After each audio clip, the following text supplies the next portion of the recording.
Assalamualaikum warahmatullahi wabarakatuh. Innal hamdalillah nahmaduhu wa nasta'inuhu wa nastaghfiruh wa natubu ilaihi wa na'udzu billahi min shururi anfusina wa min sayyiati a'malina. May yahdihillahu fala mudhillalah wa may yudlil fala hadiyalah. Wa asyhadu an la ilaha illallah wahdahu la syarikalah wa asyhadu anna Muhammadan 'abduhu wa rasuluh. Shalawatu rabbih wa salamuhu alaihi wa ala alihi wa sahbihi ajma'in. Amma ba'd. Ma'asyiral muslimin wal muslimat, a'azzani Allah wa iyyakum. Marilah kita selalu bersyukur kehadirat Allah Subhanahu wa taala karena nikmat-nikmatnya, keutamaan-keutamaannya yang sangat banyak Allah limpahkan kepada kita sekalian. Wa in ta'uddu ni'matallahi la tuhsuha. Seandainya engkau mau menghitung-hitung nikmat Allah, maka engkau tidak akan mampu untuk menghitungnya. Wa inna fadlahu kana 'alaika kabira, dan sesungguhnya keutamaannya kepadamu sangatlah besar. Di antara nikmat-nikmat itu adalah nikmat hidayah untuk menjadi orang-orang yang bertauhid dengan memeluk agama Islam. Allah pilih kita sekalian menjadi orang-orang yang akan masuk surga, orang-orang yang memeluk agama Islam. Kemudian Allah beri kita hidayah untuk mengamalkan ajaran-ajaran Islam yang diwajibkan kepada kita. Allah juga memberikan hidayah untuk mengikuti tuntunan Rasulullah sallallahu alaihi wasallam. Dan di antara nikmat yang besar adalah Allah gerakkan hati kita untuk duduk di majelis ilmu, mendengarkan tausiah, mendengarkan pengajian, yang mana ini merupakan ciri-ciri orang-orang baik, orang-orang yang soleh.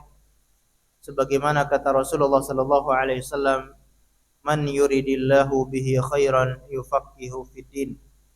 Barang siapa yang diinginkan oleh Allah untuk menjadi orang baik, maka Allah pahamkan dia dalam urusan agama. Dengan ilmu inilah Allah akan menggerakkan kita, Allah akan menuntun kita semua menuju surganya. Man salaka tariqan yaltamisu fihi ilman sahhalallahu lahu bihi tariqan ilal jannah. Barang siapa yang menempuh suatu jalan untuk menuntut ilmu agama, maka Allah akan mudahkan baginya jalan menuju surga. Oleh karena itu marilah kita istiqomah untuk terus belajar ilmu agama sampai kita meninggal dunia. Kemudian salawat dan taslim kita aturkan kepada baginda Rasulullah sallallahu alaihi wasallam, kepada seluruh keluarganya, para sahabatnya dan umatnya yang setia mengikuti tuntunannya sampai hari kiamat. Seperti biasanya kita akan sama-sama mengkaji sebuah buku yang mulia, yaitu kitab Al-Kabair, dosa-dosa besar, yang disusun oleh Imam Az-Zahabi rahimahullahu taala.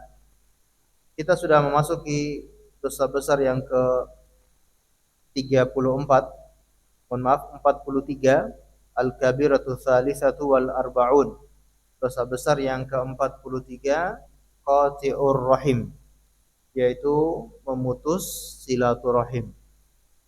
Ini merupakan dosa besar.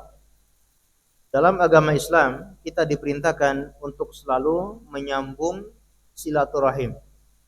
Bahkan menjadi prioritas kita untuk berhubungan baik adalah kepada rahim kita, kepada orang-orang yang masih ada hubungan kerabat. Ini skala prioritas untuk kita berbuat baik. Jangan sampai kepada orang lain dia lebih akrab daripada kepada kerabatnya. Jangan sampai dia lebih berbuat baik kepada orang lain daripada berbuat baik kepada kerabatnya.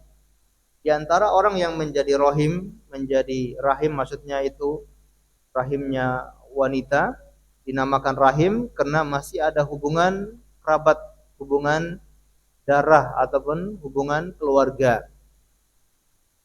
Kalau bisa kita bagi, rahim itu ada yang paling dekat, ada yang tidak terlalu dekat. Yang paling dekat contohnya adalah anak dengan orang tua. Orang tua kita, ayah dan ibu, ini rahim yang paling dekat karena kita lahir dari rahim sang ibu. Kemudian di atasnya lagi yaitu kakek dan nenek. Apakah kakek dan nenek dari jalur ayah maupun kakek dan nenek dari jalur ibu. Ini rahim yang terdekat, ayah dan ibu, kemudian kakek dan nenek. Kemudian kalau kita menarik ke samping, ada saudara ayah, ada saudara ibu. Apakah ada paman, ada bibi dari jalur ayah maupun dari jalur ibu. Ini rahim yang paling dekat. Kemudian rahim yang paling dekat ke bawah yaitu anak, kemudian cucu. Kemudian ke samping lagi ada saudara laki-laki maupun saudara perempuan. Ini adalah rahim ring 1 yang harus selalu kita jaga, jangan sampai terputus antara anak dengan orang tuanya, antara anak dengan nenek atau kakeknya, antara anak dengan paman, seseorang dengan paman ataupun bibinya, antara seseorang dengan anak ataupun dengan cucunya, atau seseorang dengan saudara kandungnya laki-laki maupun perempuan. Ini harus kita jaga, karena itulah rahim kita. Orang yang memutus silaturahim, maka dia terjerumus dalam dosa besar. Bahkan orang yang memutus silaturahim, dia akan kehilangan keberkahan dalam hidupnya. Hidupnya tidak akan berkah karena dia telah memutus hubungan silaturahim. Allah Subhanahu wa taala memberitakan dalam banyak ayat untuk kita menyambung silaturahim. Di antaranya firman Allah Subhanahu wa taala, "Walladzina yasiluna ma amarallahu bihi ayyusala wa yakhshawna rabbahum wa yakhafuna su'al hisab." Dan orang-orang yang menyambung apa-apa yang diperintahkan oleh Allah untuk disambung, yaitu Allah memerintahkan kita untuk menyambung silaturahim. Allah memuji orang-orang yang menyambung silaturahim. Wa yakhshawna rabbahum wa yakhafuna su'al hisab. Dan mereka itu sangat takut dengan Tuhan mereka dan mereka khawatir akan mendapatkan keburukan di hari al-hisab, hari perhitungan amalan. Bahkan Allah Subhanahu wa taala memerintahkan kita untuk memprioritaskan karib kerabat dalam masalah apa-apa yang kita sukai. Kita diperintahkan untuk memberikan kepada karib kerabat tersebut. Dalam Al-Quran Allah berfirman, "Laisal birra an tuwallu wujuhakum qiblal masyriqi wal maghrib." Bukan suatu kebaikan, atau kebaikan itu bukan hanya engkau memalingkan wajahmu ke timur ataupun ke arah barat. Walakinnal birra man amana billahi wal yaumil akhir. Akan tetapi di antara kebaikan juga adalah engkau beriman kepada Allah dan juga beriman kepada hari akhir. Wal malaikati wal kitabi wan nabiyyin, dan juga beriman kepada kitab-kitabnya, beriman kepada para nabi. Wa atal mala ala hubbihi dzawil qurba, dan termasuk kebaikan itulah orang-orang yang memberikan hartanya yang dia cintai kepada dzawil qurba, kepada karib kerabat. Dan karib kerabat yang paling dekat adalah yang tadi kita sebutkan, rahim kita. Allah perintahkan atau Allah puji orang-orang yang memberikan harta yang mereka cintai kepada karib kerabat. Berarti silaturahim itu bukan perkara yang mudah, butuh pengorbanan, butuh perjuangan. Sebagaimana Allah sebutkan di sini, memberikan harta yang mereka cintai. Kita berkorban, padahal mungkin harta ini sangat kita cintai, tapi kita lebih memilih untuk kita berikan kepada karib kerabat kita. Mungkin kita sangat butuh dengan harta ini, tapi mungkin orang tua kita memerlukannya, kita berikan harta itu kepada orang tua. Atau dia seorang tua, dia sangat butuh dengan harta itu, tapi tiba-tiba anaknya memerlukan, dia lebih dahulukan anaknya. Ataupun dia sangat butuh dengan harta itu, dia suka dengan harta itu, tapi ternyata adik atau kakaknya memerlukan harta itu. Ataupun ada pamannya, ada bibinya yang memerlukan harta itu, dia memberikan harta yang dia cintai. Jadi bukan sekedar harta sisa atau barang-barang yang tidak terpakai dia berikan kepada karib kerabat, tapi dia berikan barang-barang yang dia pun butuh dengan barang itu. Dan ini sulit, ya, butuh pengorbanan. Makanya orang yang menyambung silaturahim, maka balasannya juga sangat istimewa. Apakah balasan di dunia maupun balasan di akhirat. Nanti akan kita bacakan beberapa hadis yang menerangkan keistimewaan orang-orang yang menyambung silaturahim. Ma'asyiral muslimin dan muslimat azani Allahu wa iyyakum. Di sini Imam Az-Zahabi membawakan beberapa dalil yang menunjukkan bahwasanya memutus silaturahim itu adalah dosa besar. Beliau membawakan beberapa ayat, di antaranya qala Allah Ta'ala wattaqullaha alladzi tasaaluna bihi wal arham. Dan bertakwalah kepada Allah yang dengannya kalian saling meminta, wal arham, dan juga bertakwalah kepada Allah dalam urusan rahim, urusan silaturahim. Wattaqullaha alladzi tasaaluna bihi. Bertakwalah kepada Allah yang mana dengan nama Allah itu kalian saling meminta. Jadi kebiasaan orang-orang Arab itu kalau meminta sesuatu yang urgen, sesuatu yang penting, itu mereka biasanya menggunakan nama Allah. As'aluka billah. Aku minta kepadamu dengan nama Allah. Beri saya pinjaman uang. Nah, orang yang bertauhid ketika mendengar ada saudaranya yang minta seperti itu, dia nggak ada pilihan lain kecuali harus memberi. Kalau ada saudara kita yang sudah minta dengan menyebut nama Allah, ya saya minta kepadamu dengan nama Allah, beri saya pinjaman atau beri saya bantuan, maka orang yang bertauhid dia mengagungkan nama Allah, dia membantu saudaranya tersebut. Di sini para ulama membagi, ya. Ada orang yang memang jarang minta bantuan. Tiba-tiba dia minta bantuan dengan menyebut nama Allah, maka kita berikan. Kemudian ada orang yang sering, ya, setiap kali minta bantuan selalu menyebut nama Allah, ya, maka boleh kita tidak memberinya. Minta pinjam, as'aluka billah, besoknya as'aluka billah lagi. Nah, kalau sering seperti itu maka tidak usah diberi pinjaman. Tapi kalau jarang-jarang kemudian dia minta dengan nama Allah, bukti kita mengagungkan Allah, kita memberinya bantuan. Dan tentunya orang yang meminta dengan menyebut nama Allah itu adalah orang yang amanah, ya. Tapi kalau orang yang tidak amanah maka tidak boleh, karena dia mempermainkan nama Allah Subhanahu wa taala. Bertakwalah kepada Allah yang dengan namanya kalian saling meminta. Dan juga bertakwalah kepada Allah dalam urusan arham, urusan silaturahim. Oleh karena itu masalah silaturahim itu memiliki perhatian besar dalam agama Islam. Kita diperintahkan untuk selalu menyambung silaturahim.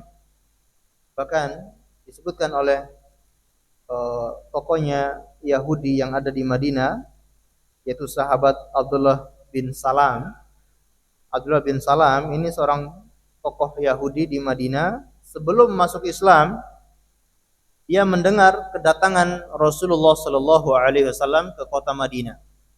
Begitu dia melihat kaum muslimin menyambut kedatangan Rasulullah Sallallahu Alaihi Wasallam, dia pun ikut menghadiri kedatangan beliau tersebut. Maka apa perkataan Abdullah bin Salam? Ya. Fa kana awwalu syai'in sami'tuhu takallama bihi. Adapun ucapan Rasulullah yang pertama kali aku mendengar, yaitu Rasulullah menganjurkan, ya ayyuhan nas afsus salam, wahai sekalian manusia, tebarkan salam. Wa at'imut ta'am, kemudian berilah makan kepada orang yang membutuhkan. Wasilul arham, kemudian sambunglah silaturahim. Wasallu bil lail wan nas sunyam, kemudian salatlah di malam hari di saat manusia sedang tidur. Tadkhulul jannata bisalam, maka kalian akan masuk surga dengan penuh dengan keselamatan. Ini kata sahabat Abdullah bin Salam yang ketika itu masih Yahudi, dia mengatakan, inilah kalimat yang pertama kali aku mendengar dari Rasulullah sallallahu alaihi wasallam. Jadi menunjukkan apa? Rasulullah SAW awal-awal beliau datang ke kota Madinah, yang beliau anjurkan kepada manusia diantaranya adalah wasilu arham, sambunglah silaturahim. Ini menunjukkan perhatian Rasulullah yang sangat besar dalam urusan silaturahim. Sehingga dalam ayat ini pun Allah mengatakan bertakwalah kepada Allah dalam urusan silaturahim. Jangan menggampangkan untuk memutus silaturahim. Wa qala Allah Ta'ala, ayat yang lain Allah Subhanahu wa taala juga berfirman, "Fa hal asaitum in tawallaitum an tufsidu fil ardi wa tuqati'u arhamakum ulaika alladziina la'anahumullahu wa asammahum wa a'ma absarahum." Apakah kalian ketika berkuasa kalian akan berpaling, kemudian kalian akan membuat kerusakan di muka bumi, kemudian wa tuqti'ul arham wa tuqti'u arhamakum, kemudian kalian akan memutus silaturahim di antara kalian. Ini teguran bagi kita sekalian, karena kebanyakan orang kalau dia sudah merasa berkuasa, dia semena-mena tidak peduli dengan keluarganya. Merasa dia sudah kaya, merasa dia tidak butuh dengan keluarganya, dia serba punya, apapun dia miliki ada, dia merasa tidak butuh dengan keluarganya, tidak butuh dengan karib kerabatnya. Maka Allah melarang kita, apakah kalian ketika berkuasa, kalian akan membuat kerusakan di muka bumi, kemudian kalian akan memutus hubungan silaturahim. Ini agar kita selalu waspada. Ketika kita mendapatkan kemudahan, kita dikasih harta oleh Allah, jangan sampai membuat kita merasa angkuh, merasa sombong, akhirnya melupakan orang-orang yang menjadi karib kerabat kita.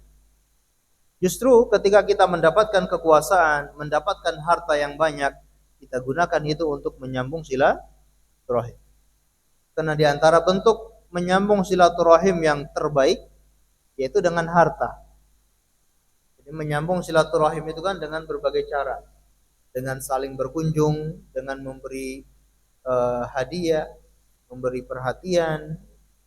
Di antara yang paling besar untuk menyambung silaturahim adalah memberi bantuan berupa harta. Kalau kita punya harta, gunakan itu untuk menyambung silaturahim. Kasih paman, kasih ke bibi yang membutuhkan, kasih ke kakek, kasih ke nenek, kasih ke orang tua. Kalau memang mereka membutuhkan, maka itu akan mempererat hubungan, kemudian akan menyambung silaturahim. Ulaika alladziina la'anahumullah. Apa balasan orang-orang yang memutus silaturahim itu? Mereka itulah orang-orang yang dilaknat oleh Allah. Jadi memutus silaturahim itu bukan perkara yang ringan. Makanya ini Imam Az-Zahabi mencantumkan termasuk dosa-dosa besar, yaitu memutus silaturahim, karena akan mendapatkan laknat Allah. Wa asammahum, Allah akan membuat mereka tuli, wa a'ma absarahum, dan membuat matanya menjadi buta. Ini ancaman yang ketiga. Ya, ancaman pertama Allah melaknatnya, ancaman kedua Allah membuatnya menjadi tuli, ancaman ketiga Allah membuatnya menjadi buta. Ini maksudnya apa? Orang yang memutus silaturahim itu Allah butakan hatinya, Allah butakan mata hatinya, Allah butakan telinganya, sehingga sulit untuk mendengarkan nasihat, sulit untuk mengambil pelajaran dari ayat-ayat Al-Quran. Ini bahaya. Kalau mata hatinya sudah dibuat buta, dibuat tuli oleh Allah, sulit mendapatkan hidayah. Dinasihati berbagai macam cara, tidak bisa masuk ke hatinya, karena hatinya sudah ditutup oleh Allah Subhanahu wa taala. Ini semua adalah merupakan ancaman bagi orang yang memutus silaturahim, dan ancaman yang model seperti ini merupakan tanda dosa besar. Kemudian Imam Az-Zahabi membawakan beberapa hadis. Qala Nabi sallallahu alaihi wasallam, la yadkhulul jannata qati'ur rahim. Tidak akan masuk surga orang yang memutus silaturahim. Mulai sekarang coba kita cek, kira-kira kita ini ada terputus silaturahim dengan kerabat atau tidak. Kalau masih ada yang terputus, maka ancamannya la yadkhulul jannah. Tidak akan masuk surga. Maka jangan kedepankan ego, jangan kedepankan egoisnya saja. Saya kan lebih tua, saya kan kakaknya, kenapa saya yang lebih dulu minta maaf? Mungkin dia sudah 1 tahun, 2 tahun tidak bersilaturahim dengan adiknya atau dengan saudaranya yang lain, merasa dia lebih tua, merasa lebih senior, tidak mau minta maaf lebih dulu. Hati-hati, karena ancamannya sangat besar, la yadkhulul jannah. Kita cek ya dengan saudara-saudara kita apakah ada yang terputus atau tidak. Kalau terputus mulai sekarang kita sambung. Kita cek dengan paman, dengan bibi, apakah terputus atau tidak. Kalau terputus mulai sekarang kita sambung. Kemudian seterusnya mungkin keluarga yang lebih jauh kepada sepupu-sepupu ya, ataupun paman atau bibi dari jalur kakek atau jalur nenek, apakah terputus atau tidak, kita berusaha untuk menyambung itu semua. Hidup ini cuma sebentar. Jangan gara-gara cuma harta sedikit, hanya cuma gara-gara warisan, akhirnya putus hubungan silaturahim dengan saudaranya. Biarkanlah, seandainya kita didolimi, nanti akan digantikan oleh Allah pada hari kiamat. Kita didolimi, kita tidak dihormati, harta warisan tidak dibagi dengan adil kepada kita. Biarkan, Allah Subhanahu wa taala akan gantikan itu semua di hari kiamat. La tu'addunnal huquqa ila ahliha yaumal qiyamah. Akan dikembalikan semua hak-hak kepada ahlinya pada hari kiamat. Sampai seandainya ada kambing yang tidak bertanduk, itu pun akan dikembalikan untuk membalas kepada kambing yang bertanduk. Yang mana di dunia kambing yang bertanduk itu menyakitinya. Jadi semua akan dikembalikan pada hari kiamat. Maka jangan sampai gara-gara perkara dunia hubungan kita menjadi renggang, hubungannya menjadi putus. Maka mulai sekarang kita sambung silaturahim. Wa qala sallallahu alaihi wasallam, Rasulullah SAW juga bersabda, "Man kana yu'minu billahi wal yaumil akhir falyasil rahimah." Barang siapa yang beriman kepada Allah dan hari akhir, maka hendaknya menyambung rahimnya, menyambung silaturahim. Ini ancaman. Bahkan kalau orang yang tidak menyambung berarti dia tidak beriman kepada Allah dan juga hari akhir. Barang siapa yang beriman kepada Allah dan hari akhir, maka sambunglah silaturahimnya. Kalau ada orang yang tidak menyambung silaturahim, berarti dia tidak beriman kepada Allah dan juga beriman kepada hari akhir. Imannya kepada Allah, imannya kepada hari akhir itu belum begitu kuat, sehingga dia bermudah-mudahan untuk memutus silaturahim. Tapi kalau imannya kepada Allah kuat, imannya kepada hari akhir begitu besar, maka dia lebih mementingkan kehidupan akhirat daripada kehidupan dunia. Walaupun di dunia ini dia ketika lebih dulu minta maaf akan dianggap lebih rendah. Dia harus mengalah, dia harus merendahkan dirinya untuk datang lebih dulu minta maaf. Walaupun demikian, dia selamat nanti di hari kiamat. Ini ciri-ciri orang yang beriman kepada Allah dan hari akhir. Mereka yang menyambung silaturahim. Kemudian hadis yang lain, waqala sallallahu alaihi wasallam, innallaha khalaqal khalqa hatta idza faragha minhum qamatir rahim faqalat hadza maqamil a'idu bika minal qati'ah. Qala na'am, amma tardina an asila man wasalak wa aqta'a man qata'ak. Qalat bala. Sesungguhnya Allah Subhanahu wa taala ketika menciptakan seluruh makhluk, maka bangkitlah sampai begitu selesai menciptakan semuanya, maka bangkitlah rahim. Jadi rahim ini begitu selesai diciptakan, rahim bangkit kemudian menghadap kepada Allah lalu berkata, hadza maqamil a'idzi bika minal qat'iyyah. Aku berlindung kepadamu wahai Allah dari orang yang memutus silaturahim. Jadi ini seakan-akan tidak nampaknya silaturahim itu kan sesuatu yang maknawi, sesuatu yang tidak kelihatan. Tapi nanti pada hari kiamat ataupun Allah Subhanahu wa taala mampu menjadikan hal-hal yang tidak kelihatan ini bisa menjadi sesuatu yang nyata. Silaturahim ini kan sesuatu yang abstrak, tidak kelihatan. Tapi Allah bisa menjadikan hal yang abstrak ini menjadi konkret, menjadi yang kelihatan. Dan begitu banyak. Sebagaimana kematian itu sesuatu yang tidak kelihatan, tapi Allah akan jadikan kematian itu menjadi sesuatu yang bisa kelihatan.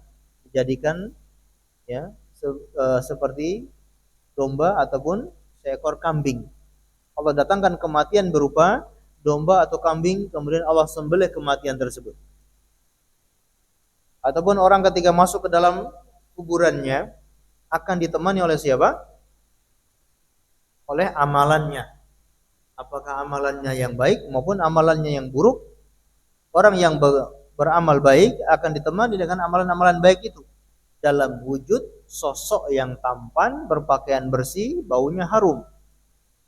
Adapun orang yang amalannya buruk, maka akan ditemani oleh amalannya dalam sosok yang orangnya buruk rupa, kemudian pakaiannya compang-camping, baunya sangat busuk. Itulah yang akan menemani dia di dalam kuburnya.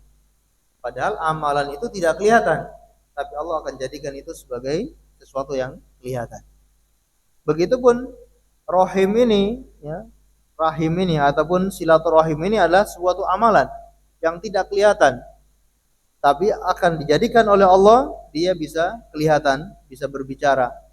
Contohnya seperti hadis ini, rahim kemudian berkata kepada Allah, aku berlindung kepadamu ya Allah dari orang yang memutus silaturahim. Qala na'am, maka Allah mengatakan, betul, akan aku lindungi kamu. Jadi rahim pun mohon perlindungan kepada Allah atas orang yang memutus silaturahim. Maka Allah pun bersedia untuk melindungi rahim ini. Amma tardina an asila man wasalak. Apakah engkau setuju aku menyambungmu, ya, aku menyambung orang yang menyambungmu, dan aku akan memutuskan orang yang memutuskanmu. Qalat bala. Rahim mengatakan, aku ridho ya Allah. Ini menunjukkan ya, ancaman yang besar bahwa orang yang memutus silaturahim akan diputus oleh Allah Subhanahu wa taala. Apanya yang putus? Keberkahannya, taufiknya, hidayahnya. Tadi disebutkan di atas ya, orang yang memutus silaturahim itu dia akan terputus dari rahmat Allah, kemudian akan dibuat menjadi buta, dibuat menjadi tuli, dilaknat oleh Allah.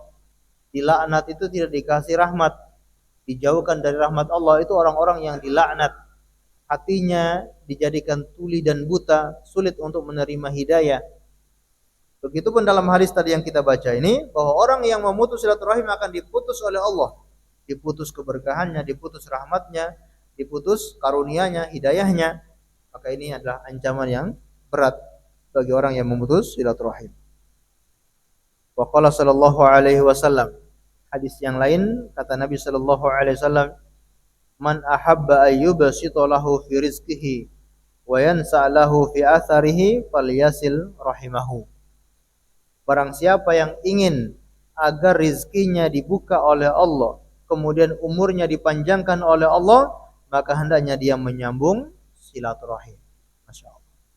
Inilah keistimewaan bagi orang-orang yang menyambung silaturahim.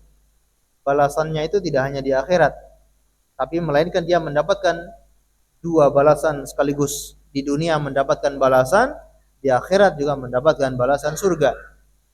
Di dunia orang yang menyambung silaturahim akan dipanjangkan umurnya, akan dibukakan rizkinya. Ketika kita merasa sulit mendapatkan rizki, sulit bekerja, ya, gajinya ya, tidak mencukupi, maka kita kadang-kala lupa ada pembuka-pembuka rizki berupa amalan-amalan. Hal-hal yang akan mendatangkan rizki yaitu berupa amalan-amalan. Di antaranya adalah menyambung silaturahim. Akan dibuka rizkinya oleh Allah Subhanahu wa taala. Sebaliknya dari hadis ini, kalau orang yang memutus silaturahim, maka rizkinya tidak dibuka. Seandainya meskipun kelihatannya rizkinya banyak, kelihatannya orangnya kaya, tapi tidak dikasih berkah oleh Allah Subhanahu wa taala. Sebaliknya orang yang menyambung silaturahim, kelihatannya mungkin rizkinya habis, kelihatannya uangnya tidak begitu banyak, tapi Allah kasih keberkahan sehingga dia selalu merasa cukup dengan harta yang dia dapatkan tersebut. Umurnya dibuat panjang oleh Allah Subhanahu wa taala. Ini para ulama berbeda pendapat apa yang dimaksud dengan umurnya panjang. Ada yang mengatakan umurnya betul-betul ya nyata dibuat panjang oleh Allah Subhanahu wa taala. Yang sebelumnya umurnya tidak panjang, akhirnya Allah memanjangkan umurnya, dan itu rahasia Allah Subhanahu wa taala.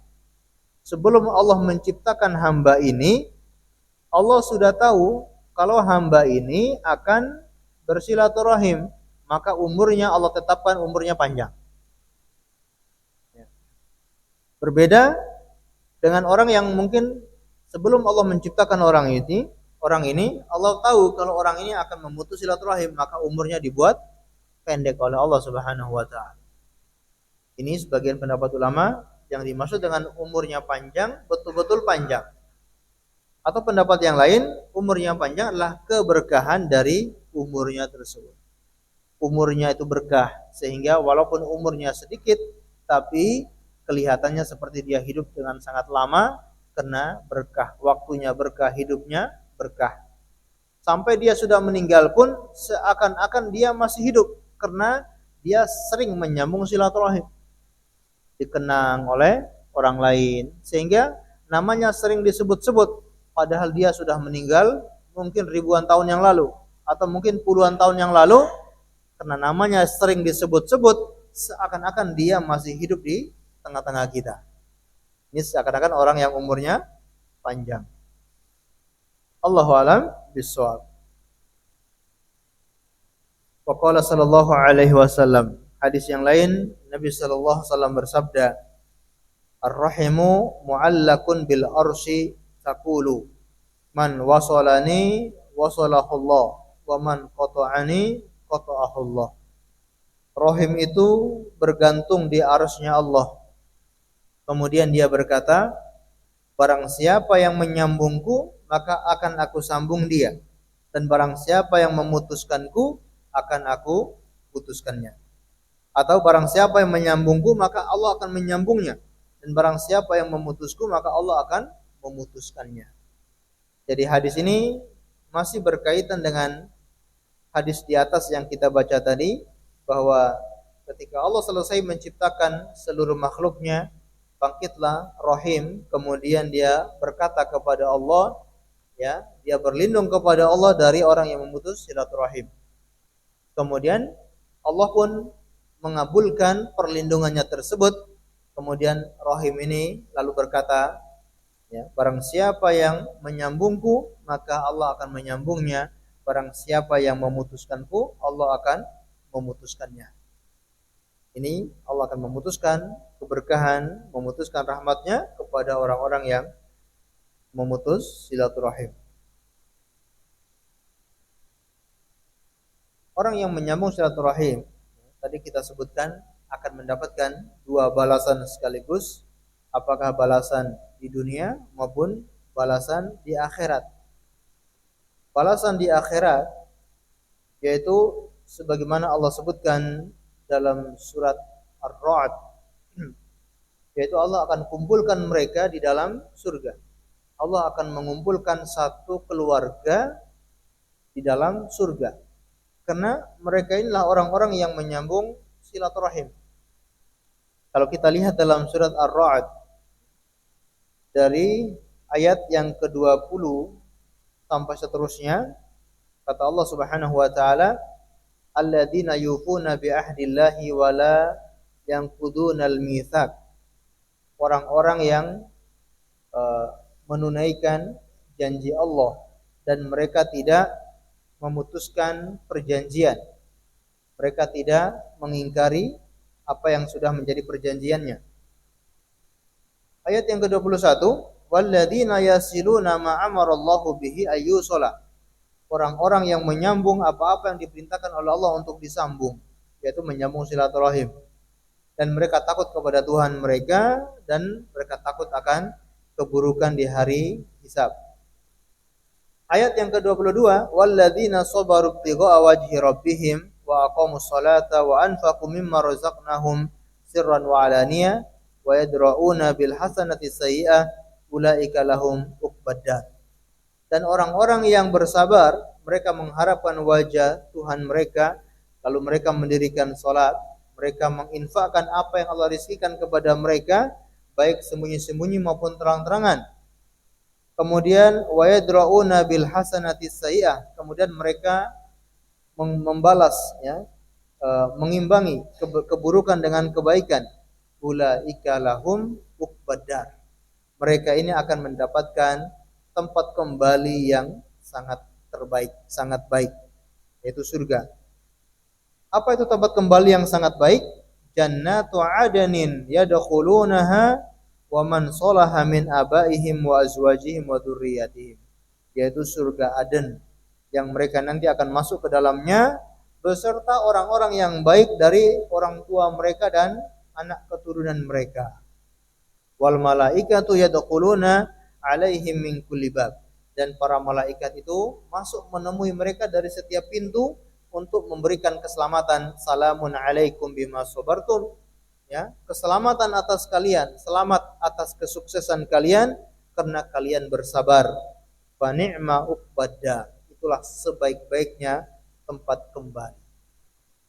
Jadi kalau kita runut dalam ayat ini, Allah menyebutkan orang-orang yang akan dimasukkan ke dalam surga Aden bersama satu keluarganya, yaitu mereka orang-orang yang tadi menyambung silaturahim, kemudian orang yang bersabar, mendirikan sholat, berinfak, mereka itu akan dikumpulkan oleh Allah di dalam surga Aden. Ini balasan yang istimewa bagi orang-orang yang menyambung silaturahim.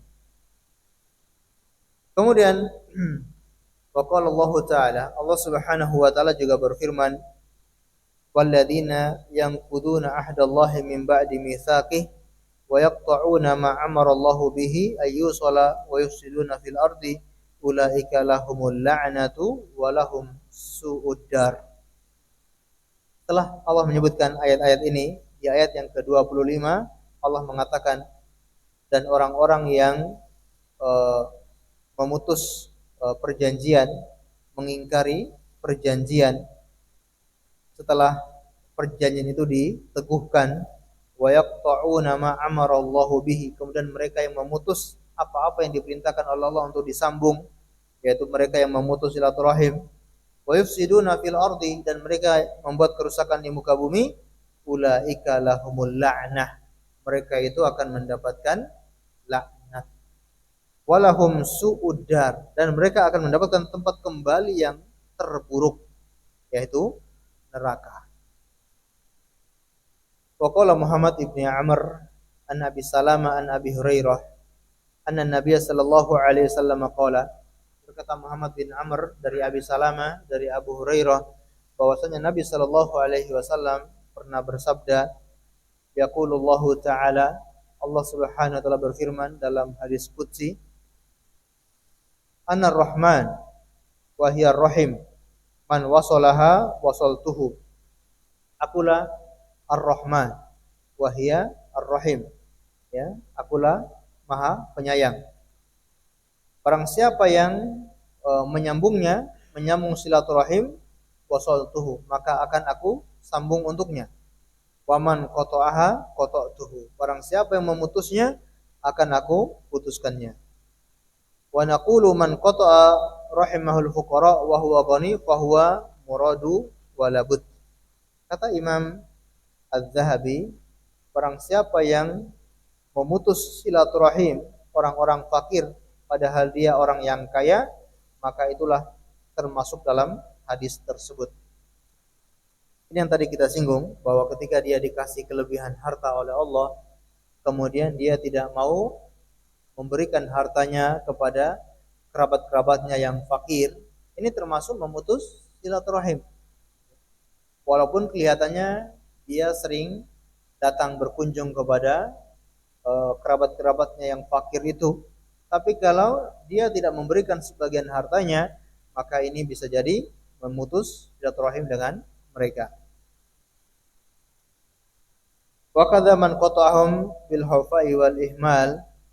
Begitupun orang yang memutus silaturahim dengan berkata-kata kasar.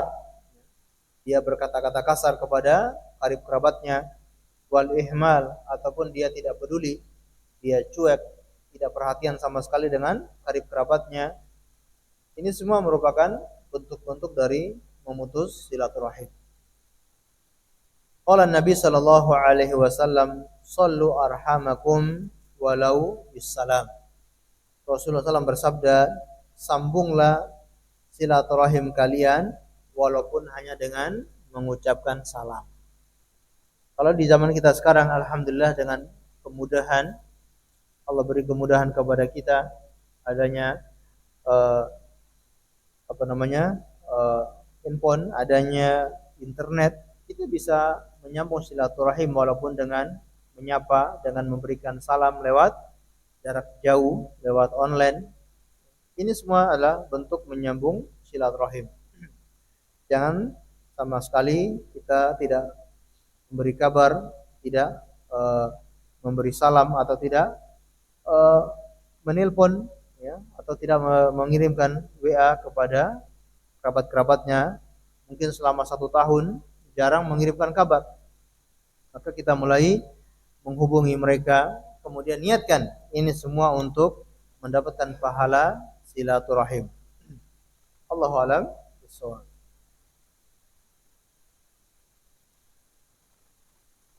Ma'asyiral muslimin dan muslimat, a'azzani Allahu wa iyyakum. Alhamdulillah selesai kita mengkaji bab memutus silaturahim, dan ini merupakan dosa besar. Maka kita berlindung dari perbuatan seperti ini. Maka mulai sekarang kita selalu menyambung silaturahim.